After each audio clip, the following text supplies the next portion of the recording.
Good evening, Vancouver. Welcome back to Canucks After Dark. It is Tuesday. So used to saying Monday. It is Tuesday, December 17th. Hope you're all doing well. As always, join my co-host, Canuck Clay, here on Canucks After Dark. How are you doing today, Clay? I am doing well. Thank you, Parker. I hope you're doing well. Three games, three really good teams, two great games by the Canucks, and one donkey game. So it should be fun to talk at least about two of the three, but I'm doing well and in the Christmas spirit already. How about you, man? Yeah, no, I'm good. Yeah, very weird week for the Canucks where it really felt like, wow, they've been a bit sort of teetering on the edge of like is this team actually any good? They come back for this 5-game homestand with, pretty tough teams, right? Tampa, Florida, Boston, Colorado. You can throw St. Louis in there at times as well. They have a new coach who's pretty good. And you come into this homestand, you're thinking, man, I don't know what, like this is going to be quite defining. Like they've been so bad at home. Let's see what they do. And they come out and they have, a tough outing against the Lightning, which we've talked about. And then they lose to the Blues in OT. And it's like, man, this team just can't figure it out at home. And then they go out and blank the Panthers. Then they have one of the worst games I've seen in a while against Boston. And then they play a great game against Colorado last night. So what we were hoping would shed some clarity as a homestand has done the exact opposite. It has fueled more confusion. It has fueled like drama around, is Elias Pettersson getting traded to Buffalo? Like there's so much garbage going on with this team, and we're almost at the halfway point of the season, right? I mean, we're 30 games in, we're, more than a third of the way through. And the team is on a fine pace, totally fine pace, points percentage wise, third in the division, but it feels, it just, things don't feel right. Yeah. As Canucks content creators, Parker, we know we've been doing this for a while now, even together for four years now. We know there's never a dull moment, but this year of all years, yeah, as soon as JT Miller comes back, instead of praising and singing, praising accolades and singing his accolades, then it's okay. I guess him and Pettersson don't get along. So you're right. Now it's time to stir up rumors about who we can trade him to Buffalo for. And then you're right. After the Boston game, my live stream was called "Who Are the Real Canucks?" And then sure enough, they blank, or they basically, for all intents and purposes, shut out the Colorado Avalanche. I don't know. I'm not going to say I'm giving up, Parker, trying to figure out this team, because it makes for great talking points for us on our show.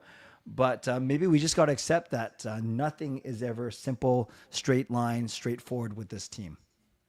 Yeah, we've got a lot to go over, right? 3 games, which we know we'll somehow finish exactly at 10:30 talking about them as we do every week, no matter how many games there are. So 3 games to talk about, 4, kind of 5 games to preview as we go into Christmas.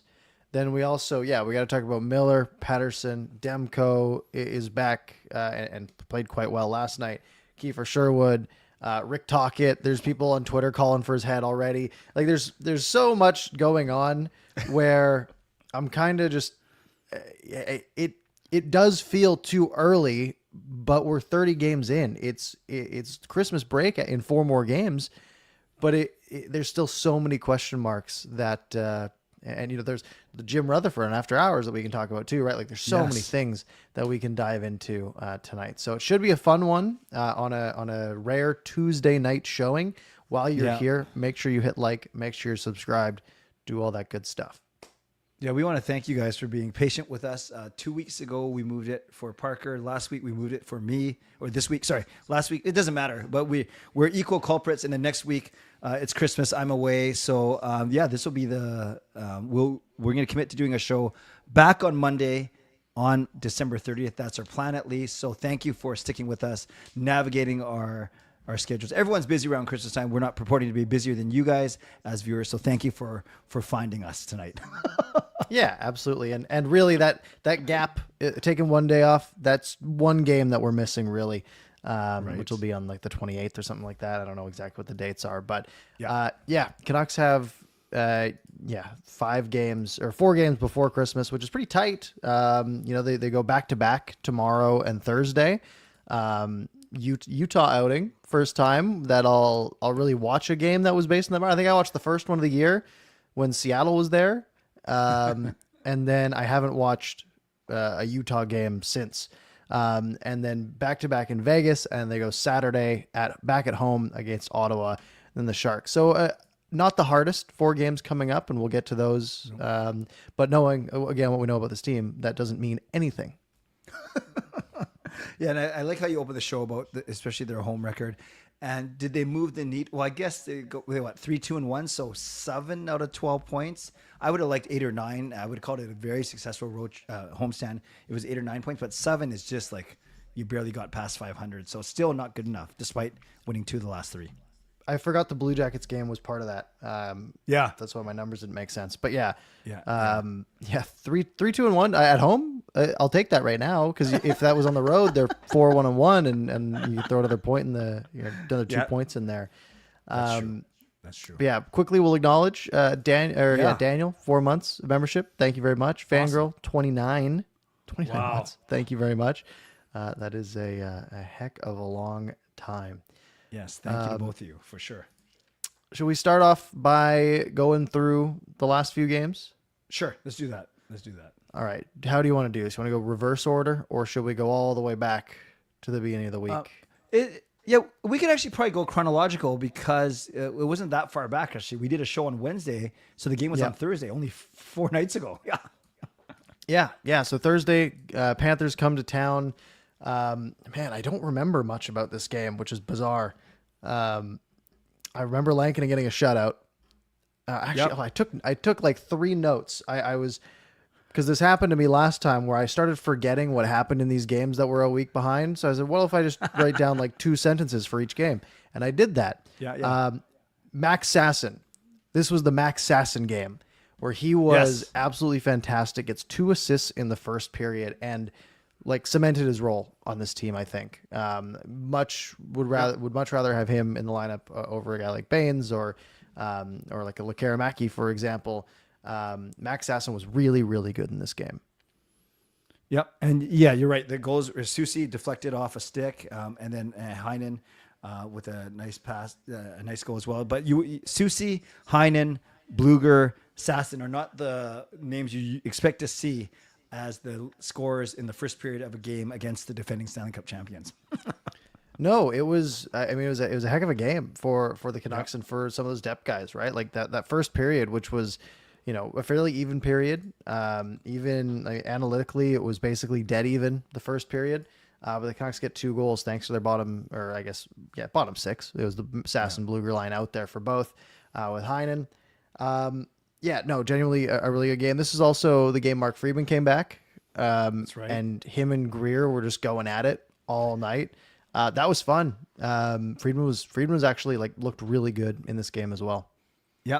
No, Friedman was good. Is this the game where he took a puck off the head too, or off the face behind the net? That sounds about right. Yeah. It's funny. Like, on one hand, I do like it when Friedman plays, because he's a gamer, he's tough. And he's exactly what you want in a 6'7" guy. But then I say that's exactly what he is. He's a 6'7" guy. Every team has a Mark Friedman, Parker, I think. So that doesn't mean we can't cheer for him, but it does mean that I don't want to sound disrespectful, but there's a lot of these type of guys throughout the league. But our guy's doing great. Yeah, absolutely. And this is a game that's interesting too, because if you look at it from like the analytics perspective, right? It's like, the Canucks got like shelled in the third. Right, shot attempts were 14-3 at 5-on-5. Good all situations 15 or 16-5. But that was textbook 2024 Canucks. Like last year's Canucks. That was we had a 3-goal lead 5 minutes into the second. We've got 35 minutes to kill, and we are going to do just that. And they kept essentially everything to the outside. I mean, in the last 2 periods of the game, they allowed 5 high danger chances. Like, it was very low event for Florida, which is great. The Canucks did exactly what they're supposed to do. They made Lankinen's job a little easier. Obviously, shutout is fantastic. 27 shots is nothing to scoff at. But this felt a lot more of last year's Canucks than the last couple of weeks have. I agree with you, Parker. And you might someone might look at the shots and say the Canucks were basically outshot by, a large margin. But I will say I was lucky to be at this game. I was lucky to be at the last three. Well, lucky to be at two of them, but you know what I mean. The Canucks, despite being outshot by 8, it didn't feel like they were dominated. And maybe you can clarify that or confirm that or deny that with the fancy stats.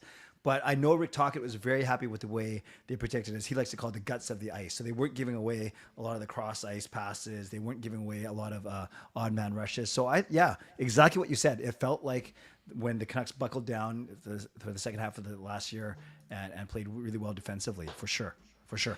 Yeah, it's interesting to look at those numbers, right? Because, the Canucks had, like I said, a 3-goal lead 5 minutes into the second. So shot attempts in the last 2 periods were 40-16, right? Just shot attempts. Okay. But high danger chances were 5-4. Yeah. So they didn't allow anything more than they were having themselves. And even if you look at the heat map, like there's a pretty dark spot in front of the net, probably on rebounds and the like. But so many of Florida's attempts came from like the left wall and the left point. They were running it all through that side. And you look at the Canucks and it's all from the high slot or the low slot. And that's where all of their chances came from. Cause they went quality over quantity. And then, let Florida, have the outside, let you take those shots from the left point, maybe get a small rebound. But, no, that was a solid game all around. Yeah, no, for sure. By the way, we have some more people that are professing their loyalty. We appreciate that. So Harry becomes a new member, which is awesome. Welcome, Mr. Harry Ma. And Swervin Irvin, member for a month now. So that's awesome. Thanks to both of you as well. Thank you very much.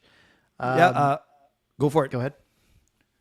I was going to say, Besser, Besser's really good at finding that soft spot. Oh, by the way, you're a hockey guy. I'm not. I tried to explain on one of my shows why it's called the soft spot. So this is my horrible explanation, Parker. I said it's not hard to get there, so it's soft. Like it's just kind of soft. Like you don't getting smoked. There's no traffic. What's the proper definition of a soft spot of the ice? It's funny. I don't know like the etymology of where that term comes from, right? Like I would imagine, you call things like the hard areas of the ice, the things that you're battling for, the things that are hard to be in. I imagine it's just the inverse of that because you'll hear it, you'll watch a football game and, you get in a soft spot in the coverage, right? Sure. And if they're running zone and you find a little spot between the zones, it's a soft spot. Yeah. Similar idea. I think I don't know where that was coined, but I'm sure it's the same idea. But Besser's he's a smart player. Like that's what we know he is. That's the way he's always been. He doesn't have the foot speed, but he's always in a good position, and that's why he's a 60.40 goal scorer at this point. Yeah. No, well said. And then DeBrusque, that was the one, his goal in the third period was when he kind of just waved at it. Or it was a good deflection. It kind of bounced up over Bobrovsky's shoulder, then down, and then he tried to sweep it out, but it was in, and then they were poking at it. That was good. So, solid outing. Canucks special teams were awesome. They scored in the power play, and they killed off both Florida opportunities. So, it's a really good game all around. Yep. And then 2 nights later, another game happened that we don't really need to talk about. I missed this game. I had a hockey game at 7 p.m. on Saturday. Yeah. And by the time we got off the ice, it was, check the phone. All right, don't need to run home to see you this one. And then we went up for dinner after instead. So that was a much better use of my time, I think. But Max Sasson, first career goal in this one. So that's at least one very small positive out of this just terrible game against Boston. Parker, you know what I liked about Sasson? Despite it being his first career goal, he knew that it was 5-1. So he didn't celebrate like crazy. He didn't tell someone go get the puck. No, he was very calm, barely went by for a glove tap. So I really like that. Like he showed us some maturity that he kind of knew the situation. The other thing I was going to say, and I don't want to say too much about this game, but I was there. I went to the last 3. I haven't been in a while, so I went to 3 in a row. What the story was interesting about Lindholm and Zadorov, because not even the first TV timeout, the first whistle, 2 minutes in, Al Murdoch says, "They were a big part of last year's playoff run. Please welcome back Elias Lindholm and Nikita Zadorov." So Lindholm was on the ice getting ready for a face-off. Zadorov was on the bench and he wasn't looking. And then one of his teammates tapped him and pointed to the screen, i.e., hey, they're acknowledging you. And Zadorov literally went like this. Like he just kind of looked at it. And then it became the Brad Marchand show from a standpoint of he did the Hulk Hogan after, because we were all booing him right after he scored a nice goal. Yeah, he did this, and it was pretty funny actually. Man, I hate that. Like he's Talk to me, funny, Parker. Talk to man. me. Talk to me. Like there's that. I don't know if you saw the NHL commercial that dropped last week about tipping. Oh no. Oh, it's the NHL's like they're actually like getting back to some good commercials from like similar like 20 years ago. Or there's a commercial and it's like all the goalies talking about like they're essentially like in a coffee shop or whatever, and they're like about how they're just trying to save and all these tips keep coming, and it's just highlights of them getting goals scored. Like it's one of Markstrom. And it just like goes off a guy and gets past him, and then at the very end, Marchand, like you see a hand reach over when it's like the tip screen on the iPad or whatever. He types in 63%, and he's like, "I love tipping." And it's like, it's hard. I hate that guy, but man, he's pretty funny. And then I don't know if you saw this stuff with him and Bissonnette over the past couple of weeks, where they've done a few funny bits. They've been pretty good actually. Marchand, I don't hate him when I see him and that kind of stuff because I do think he's smart. He knows exactly what he's doing out there, and his record, his track record speaks for itself. Like he's still playing, and we hit him 13 years ago, and he's going to be a great, pivotal part of Team Canada. Yeah. He's a great heel, and he backs it up, right? Like that's, it's usually at our expense, which sucks, but yeah. But otherwise, that game, it was a nightmare for the Canucks. They played bad. From everything I can find, they played really bad. 20 shots, 4 shots in the first, 4 shots in the third. After putting out a great performance against Florida, after having 2 shots against Columbus a few nights prior in the first period, it was like, oh, good, you went out, you beat the defending Cup champs. Yeah, what are you going to do to follow that up? And they got outshot 16-4 on home ice in the first period. Against a team that has had some success in that building before, that the fans are still a little upset about. So it was a tough one. The only highlight, aside from Max Aston, was I got to meet Taylor Betts. She put it in the chat, but I got to meet her at the game, which is kind of cool. And I know she's always here watching us and supporting us. So thank you, Taylor, for that. It was great meeting you. Yeah. Horrible game. Yep. But last night, Colorado comes to town. I was nervous going into this one a little bit. I was kind of, it was a late start too, 7:30 start. Yeah. So a lot of time before the game to just, Seahawks had disappointed me the night before, late game. Yeah, that's true. So I got a good sports night again, and I'm nervous because that game against Boston was a dud. It's a home game. Demko has looked, rusty, I think is fair to say, right? He didn't play in 9 months. Yeah, I think a little rust is fair. Yep. The Canucks hung with Colorado last night. Like that was genuinely, for the first 2 periods especially, that was just like 2 good teams going at it. Like Hughes was doing stuff, Makar was doing stuff.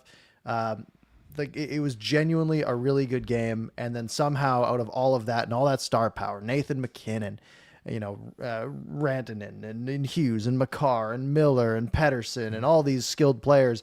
How about KIEFER Sherwood being the only one basically to score in this whole game until the one that doesn't count because you pulled the goalie with down 3 with a minute left. So for all intents and purposes, that goal doesn't really matter. But it's KIEFER Sherwood that steals the show. By the way, did you? I haven't watched a lot of games on TV, especially the home games, but I heard that they still have that save on food 5 goals is $1 million, but I didn't know that 4 goals was $100,000. Or is that the main prize? It is. That's true. Yep. Yeah, it's been like that for a handful of years. Yeah. Okay. So conceivably, Sherwood scored a couple of years back, and that was someone won from that.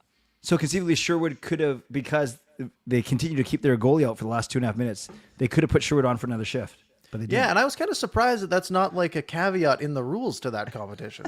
I thought there'd be like an anti-empty net component to it, but apparently there's not. Apparently, because they said it after he scored the third one, that they said like this one person's 1 goal away from $100,000. I was like, it's half of those could be empty netters. Yeah.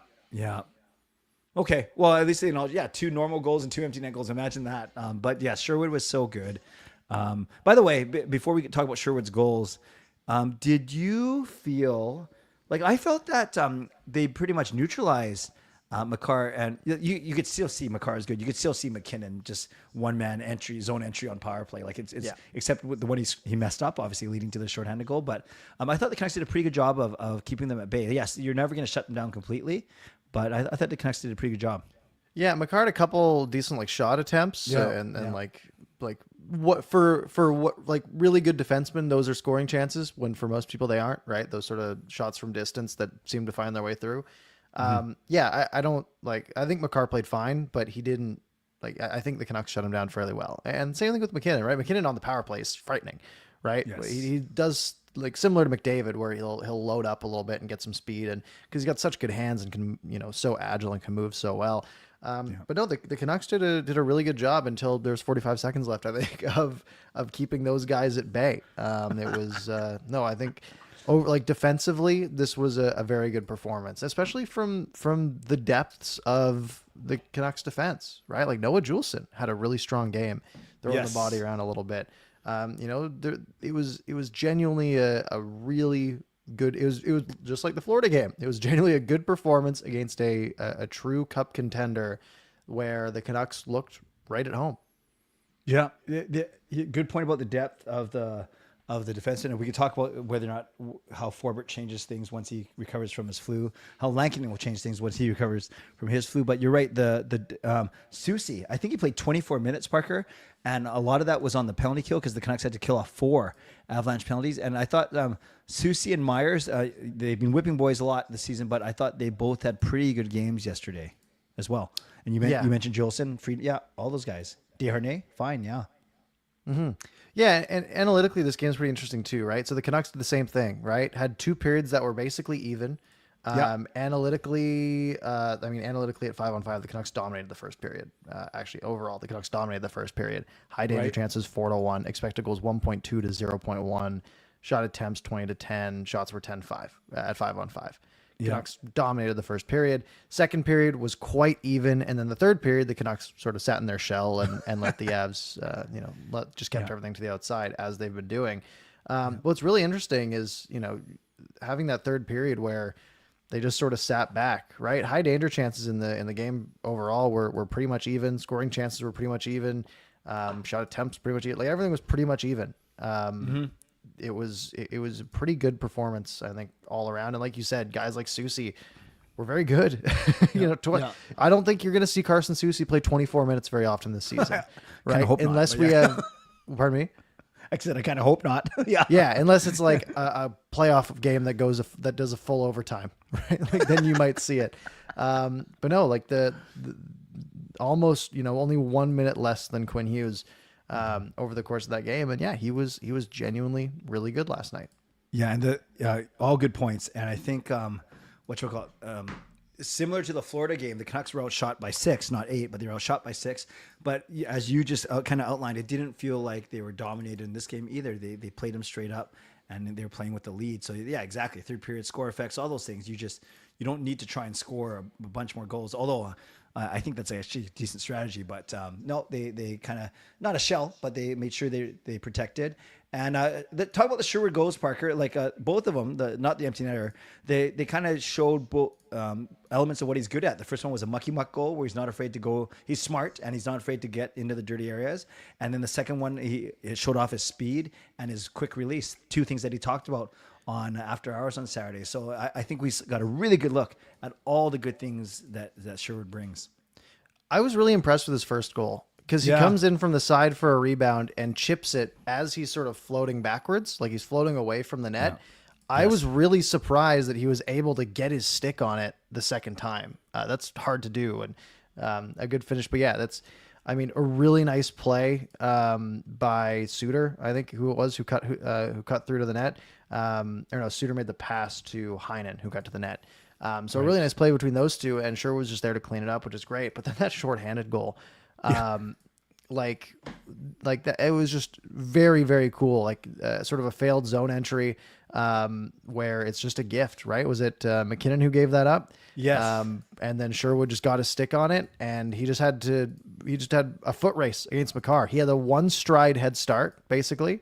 Because Makar was also standing still. I saw somebody like, oh, one guy who had full speed, one wasn't. No, Sherwood started standing still and had like a half a stride edge on Makar, and he just beat him flat out in a straight line with the puck on his stick, and was able to find the shot too. Guys, excluding the empty net, guy has double-digit goals. Yep. For that was his career high. So he had 10 goals last year in 68 games. We're at game 30. Yeah, Nashville made a big mistake. I think that's the obvious. But you're right. He showed his skill, his anticipation, his determination, his speed, his release, and then on the third goal, the empty netter, he showed that he does not have to look to his right to see if his line mates are open. Like he just tunnel vision, looking right at the goal. Seemed like a poor choice too, right? Yeah, Makar's right in front of him. Makar's right in front of him, and you're like shooting it into his feet, and yeah, you make you can see on the video, you can see 5 Colorado Avalanche players on your screen. Yeah. 4 in the zone, Makar on the blue line, and the Canucks have 3 guys skating towards the empty net. So if Sherwood just chips it over, it's a 2-on-1. Yep. And on an empty net, they're scoring, right? 99% of the time. And then you can actually see the other guy is just coming like from the other point. So he doesn't even have much of a play. And Sherwood just rips it anyways off the post and in. I mean, he wanted it, right? Like he was like, I want my first career hat trick, and I respect that, right? Yeah. He called the game right there. Yeah.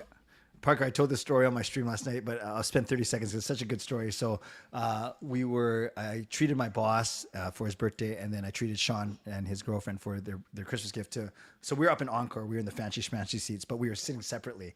So apparently the guys behind Sean and Cheska, his girlfriend, they were like betting on a couple prop bets, like goals. And then I guess after Sherwood scored his second one, they did a late prop for a third Sherwood goal, and the odds, I'm sure, are pretty high for that.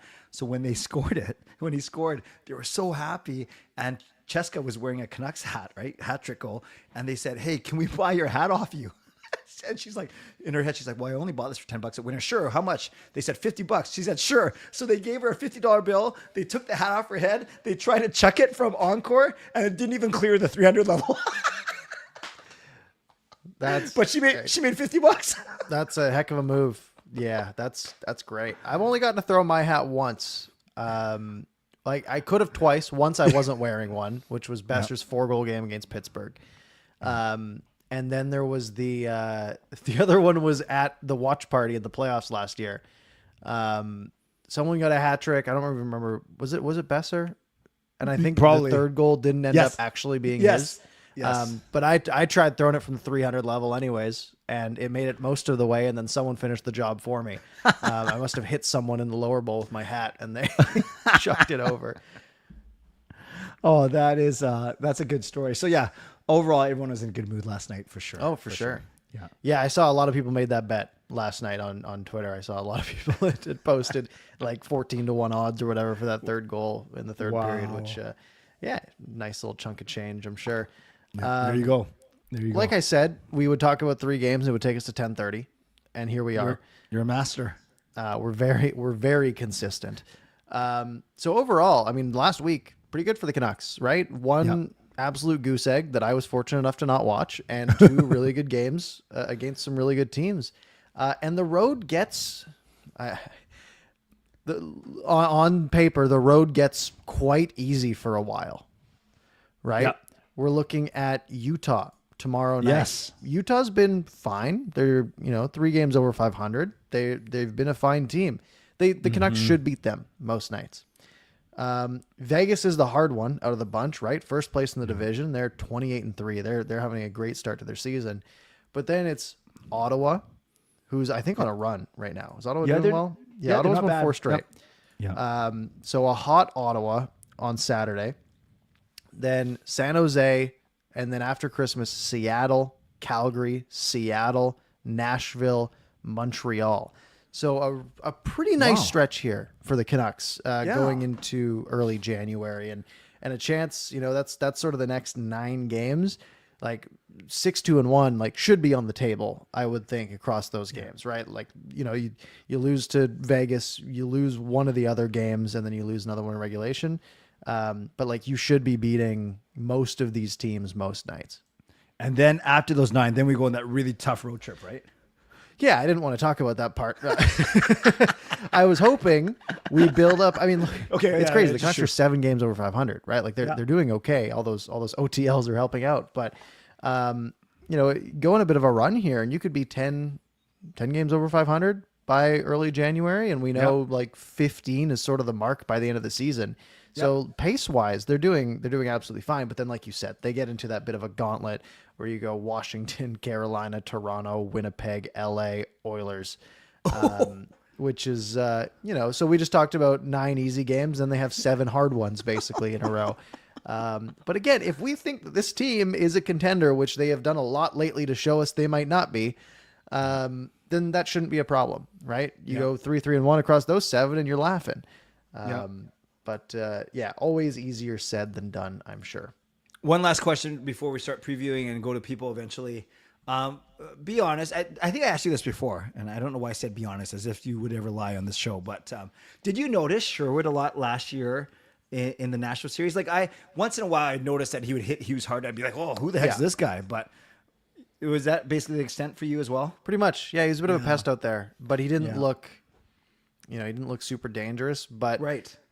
I think that's also just sort of Nashville style. I don't know if that's because Nashville, you're noticing guys like Luke Evangelista, right? And like guys who you probably shouldn't be noticing. And Sherwood was part of that too. More than sometimes guys like Yossi, which was surprising. Yeah. So, but I think he's clearly taken a big step. And I agree. But I think he's had it in him, right? I mean, he's only played. There's only really a second full season, right? Unless you want to go back to 2018-19 when he played 50 games as a rookie, right? Mm-hmm. Like he hasn't really had a full season in the NHL, right? Even 2022-23, he played 32 games, and the year before that, he was on the AHL All-Star team. Like it was, he was a tweener that's clearly made steps in his game. Like he's got some talent. Yes, he's on pace for like 45 points right now.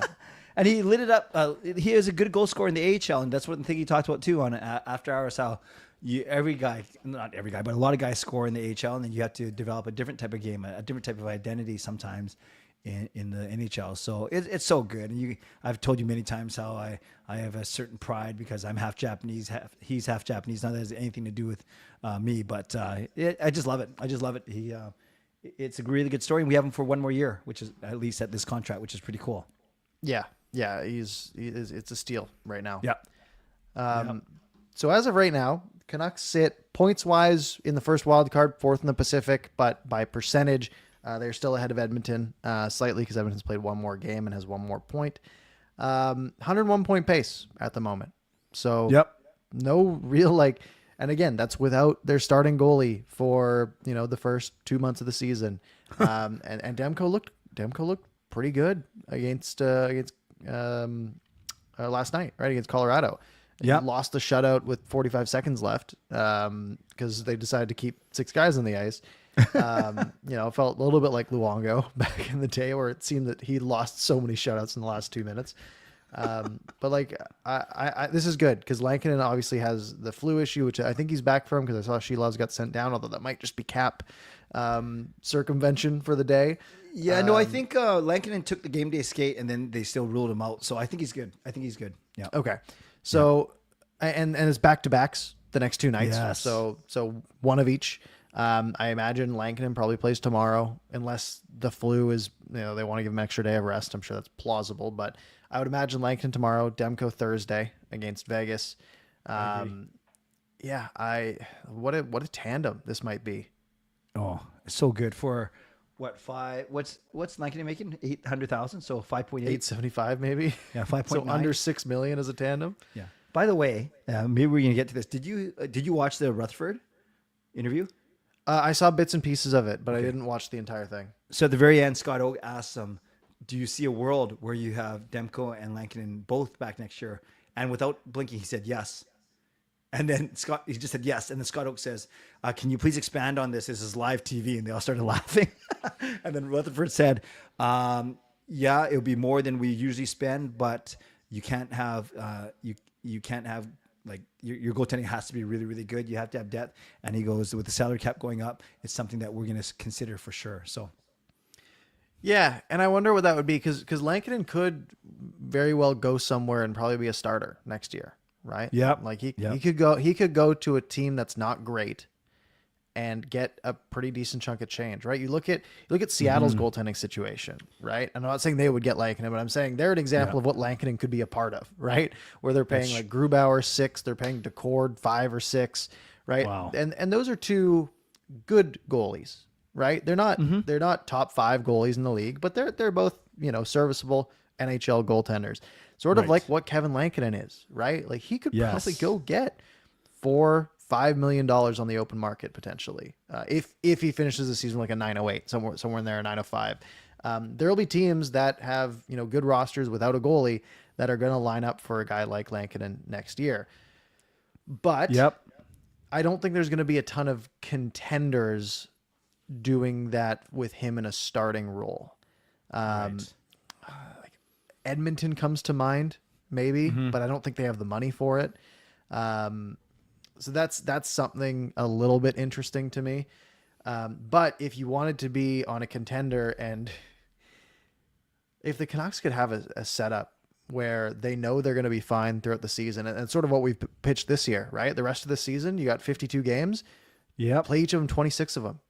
Right? Like this team they're not comfortably in a playoff spot, but as of right now, Lankinen's not the one hurting you. So if you can get into the playoffs with a Thatcher Demko that has played, let's say theoretically next season, 48, 50 games somewhere in there, and with Lankinen playing the remainder, with Demko's injury history and uncertainty, and that seems like a pretty nice situation to be in. Obviously, that takes money away from other components of your team, right? There's going to have to be sacrifices made elsewhere, and obviously the cap going up attributes part of that, but also salaries go up when the cap goes up. So it's an interesting one, and I would love to keep a guy like him around, but that would be knowing that he's a 1B, right? He's the backup. He's not the starter. Where at this stage in his career, but he might want to go be the starter somewhere. Right. And it sounds like unequivocally, you do not consider trading him for more assets at the trade deadline because we need the insurance for a good playoff run this year. Is that fair to say? Unless the bottom falls out on this team in the next 2 months, right? Yeah. Obviously we're not hoping for that. But if this team loses 9 in a row and is well outside of a playoff spot come the trade deadline, then sure, you trade him and you probably trade more guys at that point. And Rick Tocchet's probably gone, and there's probably a lot of things going on, and Lankinen's probably the least of our worries at that point. But no, if you want to be a contender this year, right? Would you rather go into the playoffs? Let's say something happens to Demko, right? Knock on wood. Would you rather have Lankinen or Sheilaz available? Right. I'll go Lankinen. Yeah. That's a bit of an upgrade, right? And that, especially I'm just thinking, again, I'm not wanting this to happen, but in a theoretical world where Demko is out for a week in the playoffs, right? Yeah. Do you want Lankinen making 3 starts or Sheilaz making 3 starts? Yeah. One of those is more likely to get you to the next round when Demko comes back. Yeah. And I think that's worth more than the, second round pick you're going to get from trading him at the deadline. Yeah. I agree with you. And they've shown, obviously they loaded up with Lindholm and Zadorov knowing that they could lose them in free agency, and they did. But they didn't panic and try and, well, that was the whole point, to get them for a playoff run. So I get Lankinen's situation is a little different, but my point is, Rutherford and Alvin, they're not afraid to let their free agents walk, is my point. Especially nor should you be. Especially when their pro scouting's been so good. Yeah. Right? You look at the additions this year. Okay, Desharnais, maybe that was a miss. Let's get that one out of the way.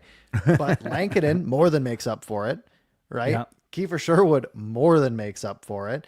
There's a lot of guys on this team that have been very, very good coming out of out of free agency. Yes. This management group has shown that they're very good at getting those guys, right? Jake DeBrusk has more goals than Lindholm and Zadorov combined, I saw right? And that. he That makes was what, funny. $5.5 million bucks, and he's on pace for like 40. That's that's fantastic, right? Yeah. And you can go back to last year with Pius Suter and Teddy Bluger, and they've been great, and Heinen's been okay this year. I don't think he's really hurting you, but Yep. I think he could be a bit better. But at least on the forward side and goaltending side, Canucks have been great in free agency. To the point where I used to be stressed out about July 1. I don't obviously way down the line. Thing is, and then here's a comment from Green that Sprong was also a miss. No, he wasn't.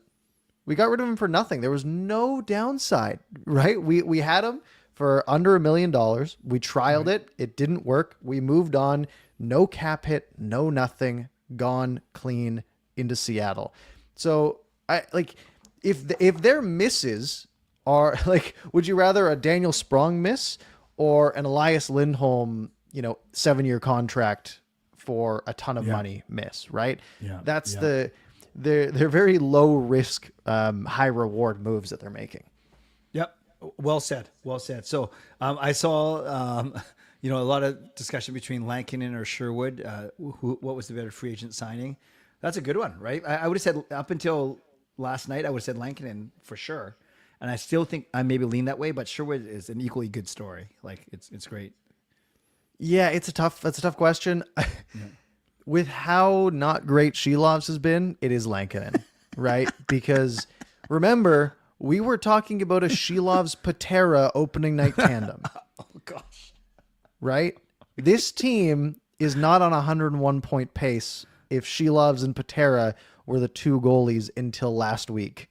That's a fine point. Yes. So and Sherwood could have scored 30 by now, and I think that still would have been the case.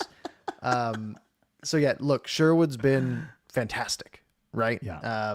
And that's great, but Lankinen has been more important in his game. That's fair. And Tripp even mentions, right, Eric Brandstrom, right? Another cap dump, right? Yeah. That we picked up.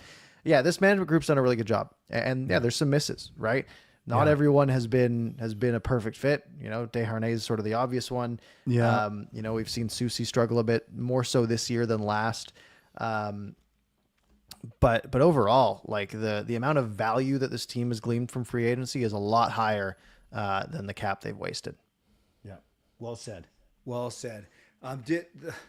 Oh shoot, there's something you said that was funny that I was going to say, but it'll have to come back to me. Wow, 10:45 already. Let's do a quick preview of the next 5 games and then go to the people for the last 10 minutes. Does that work?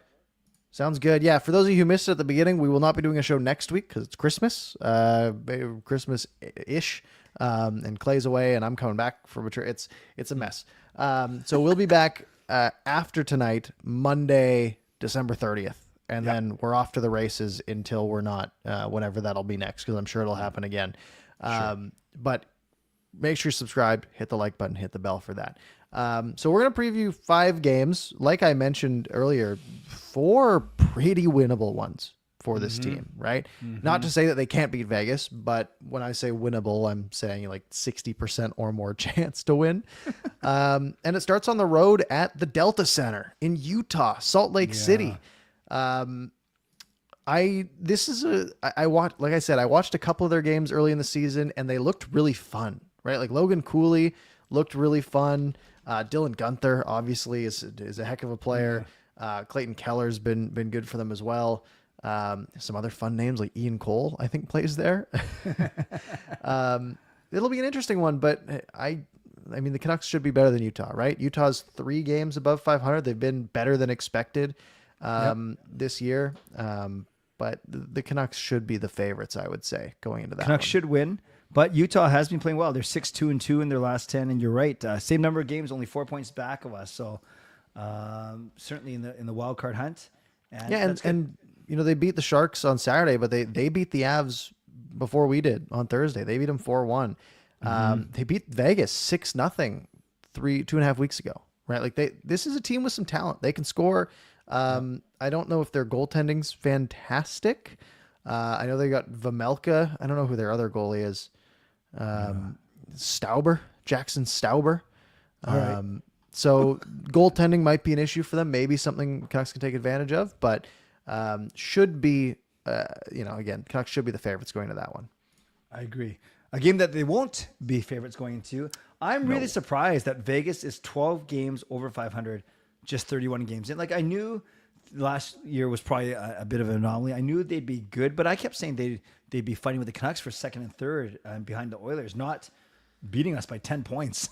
Yeah, I was expecting, sort of that Washington Capitals from 10 years ago decline, right? Yeah. Like, hey, they got their cup, and they're going to just slowly sort of fade off and eventually get to that rebuild cycle. That hasn't happened, right? They got rid of Logan Thompson. I thought that was going to be a mistake, and they've been totally fine. What's interesting, plus 16 goal differential, like that's it, but they're 28-3. They're very, very strong. That's going to be a tough game against a really tough team.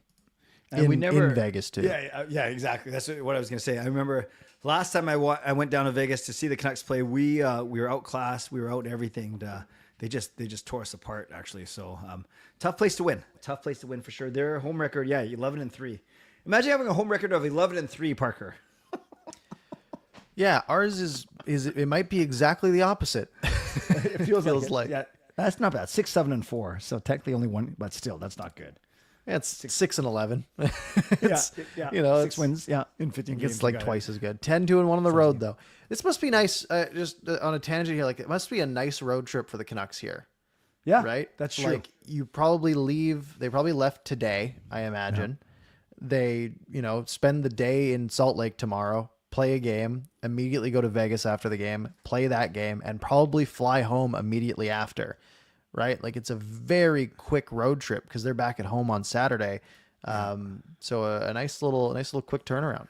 I've never organized travel for a professional hockey team, Parker, but if the Canucks win and beat Vegas on Thursday night, do they let them stay and party Thursday night and then drag their butts onto a plane Friday morning?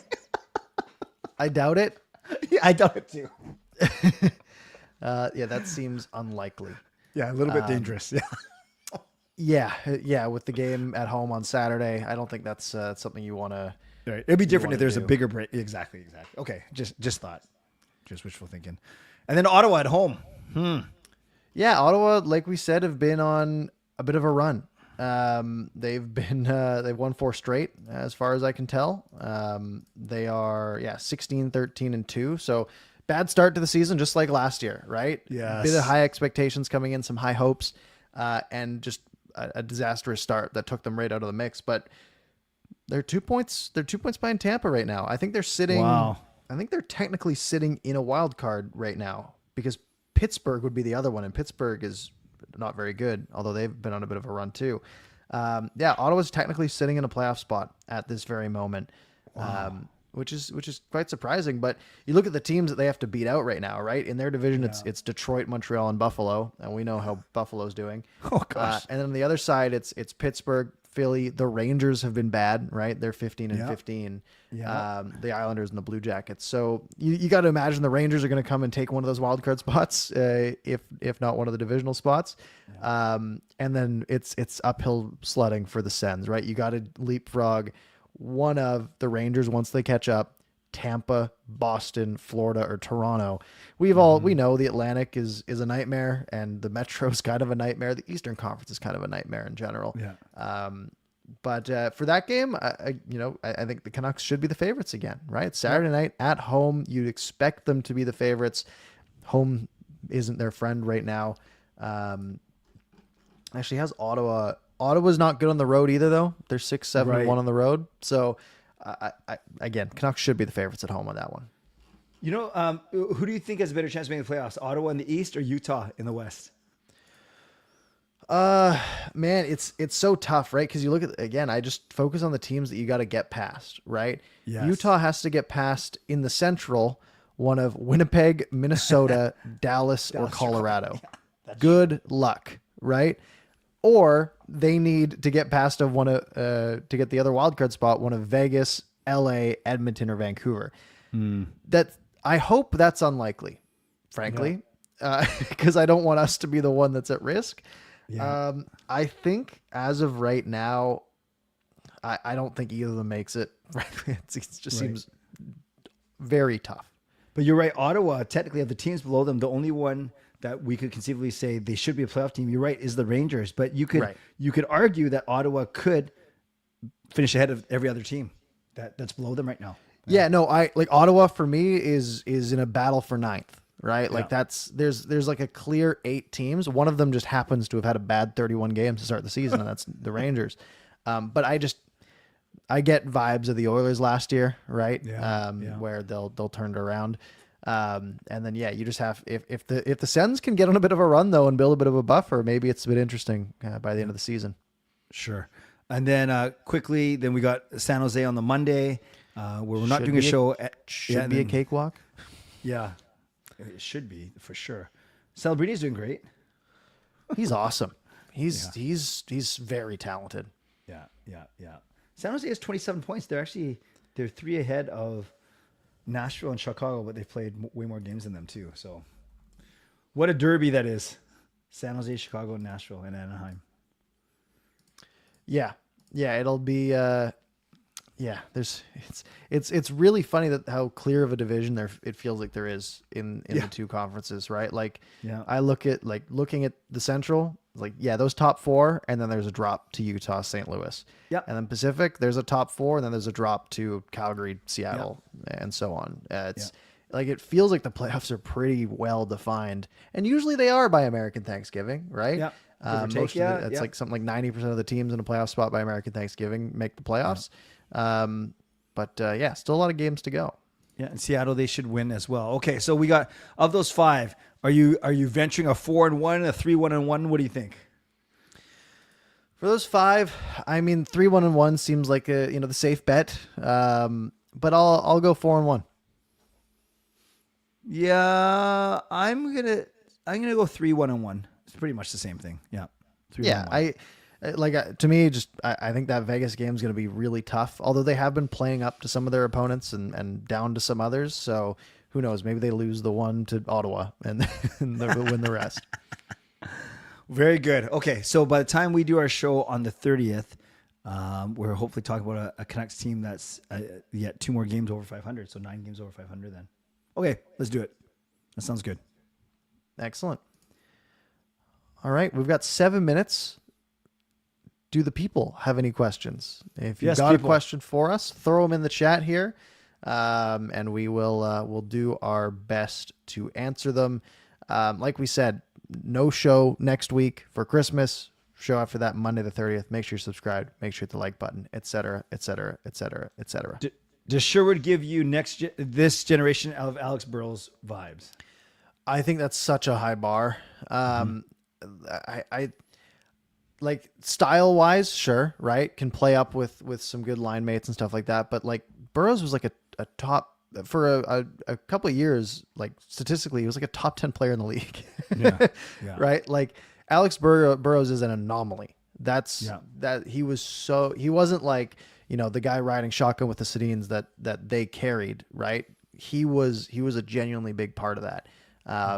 Like Sherwood's been very good and well above expectations. Yeah. But that's an extremely high bar that very few people are going to hit. Jake Vertanen, classic bust or low key bust? He's just a bust, man. Just bad. Bust. Yeah, he was. Had Demko gotten the shutout, do you think he would have gotten first star instead of Sherwood, or was Sherwood with his Hattie? I think you go Sherwood.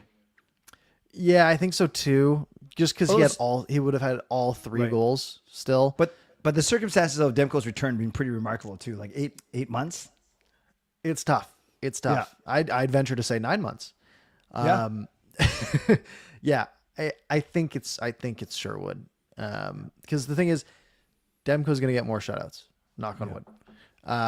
Sherwood might not get another hat trick in his career. Right.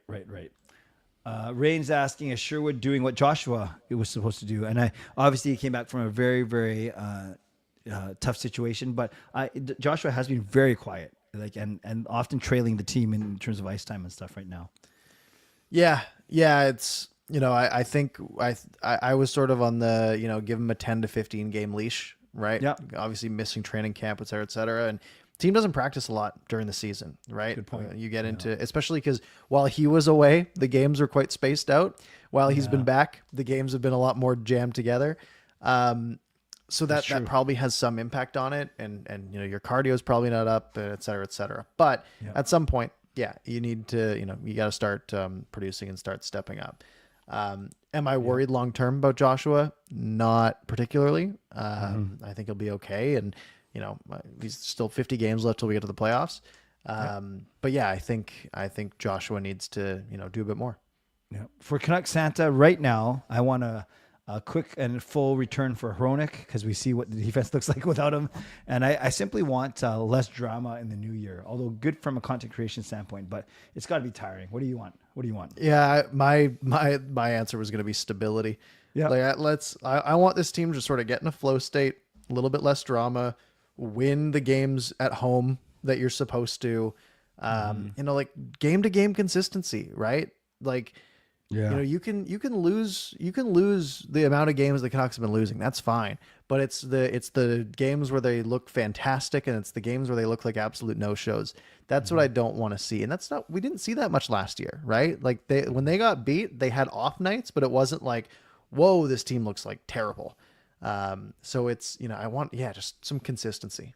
Yep. Rumored contract, Besser, 8 times 8. If I'm management, I don't go 8 years with Besser. He'll want it, but I don't do it.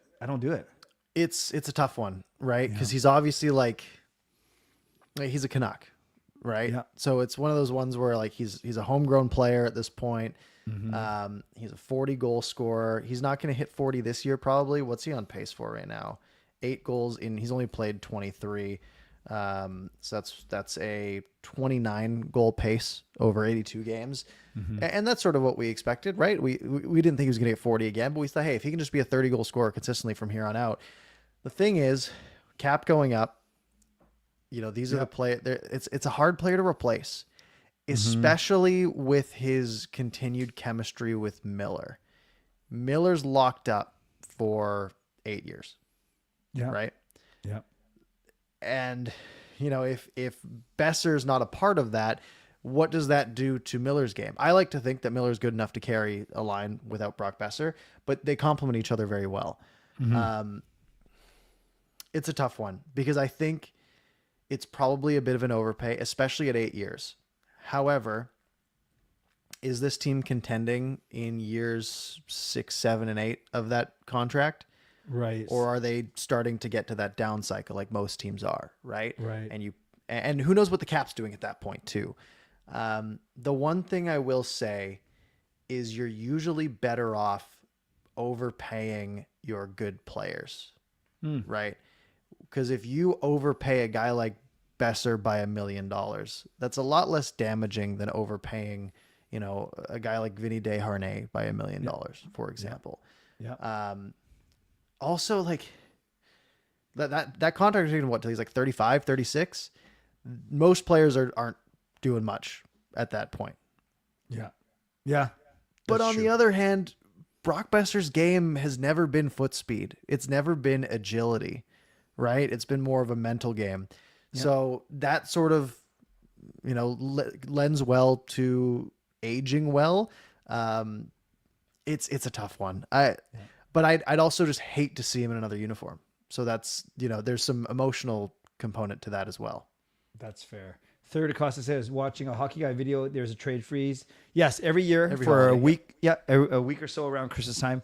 And quite frankly, it's a practical thing. They don't want a player to have to uproot his family and worry about the stress of trading teams in the middle of Christmas season. So that's why they do it, and that's why it's every year. Yep. All right, let's do this one last one. If you guys had to pick one free agent, top 6 winger, one top 4 D, who would you guys want to bring in? I got to look up the 2025 free agents, and every result is NFL. Type NHL in there. Let me take a look at the list here, sorted by AAV. Oh, it's only showing me goaltenders. That's not what I wanted. Yeah. John Tavares, Mitch Marner. Wow.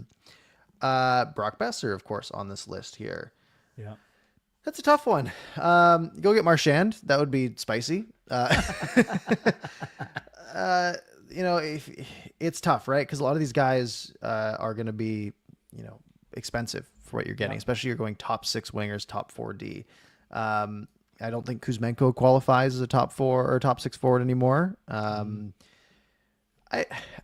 don't know. I really none of these guys, frankly, right? Yeah. If you can get Giroux for cheap on a 1 year to, run a third line or something, cool. But I don't think that's happening. Yeah.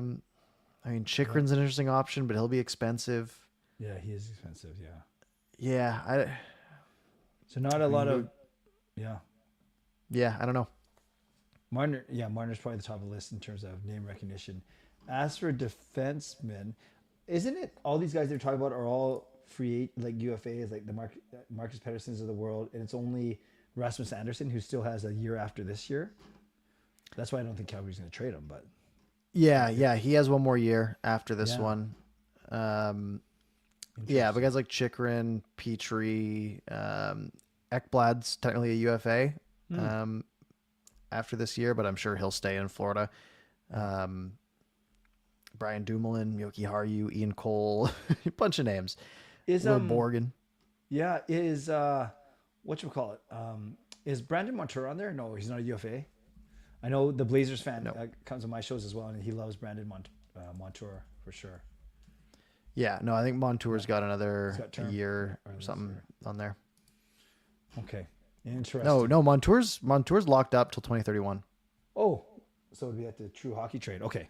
Yeah, he's on the last year of his current deal at 3.5, and then he goes up to 7+. Oh wow. Okay. For 6 or 7 years after that. 7 years. Gotcha. Well, very good. Well, I like what we did tonight. I like where we got to in terms of our predictions, and I can't believe that we're turning over the leaf to a new year soon. That's pretty crazy.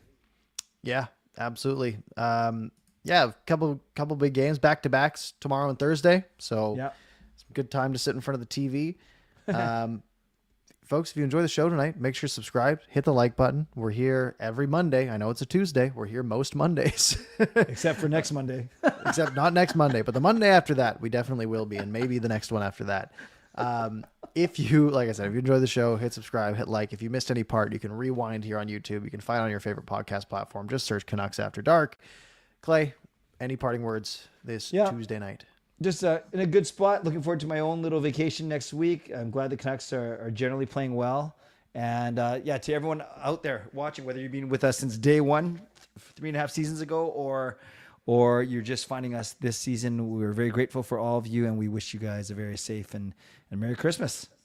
Absolutely. Should have worn a Santa hat today. Yeah, we didn't plan well, but that's okay. No. Christmas colors. Green. I would do that, but I'd take about half an hour. Why don't you do the outro and I'll have it ready by then. I'll make it red too. Just go between green and red. Folks, if you enjoyed the show, like I said, find it wherever you want. Have a good night. Merry Christmas. We'll see you on Monday the 30th. Have a good one.